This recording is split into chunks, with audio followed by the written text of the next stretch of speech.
Good day, I am Marcangelo Guimaras, BSMT S3I.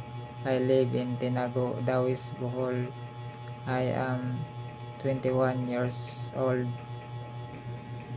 For me, the importance of PMIR's 5 resilience in our program is that teaches us how to stay strong, focused, and adaptable despite challenge. As they say, a smooth sea never made a skilled sailor.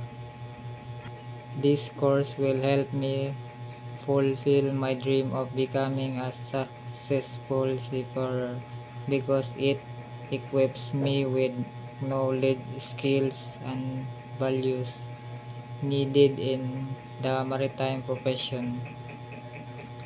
Through the lesson and training, I am learning not only the technical aspects such as navigation, seamanship, and engineering principles, but also the importance of discipline, teamwork, and safety.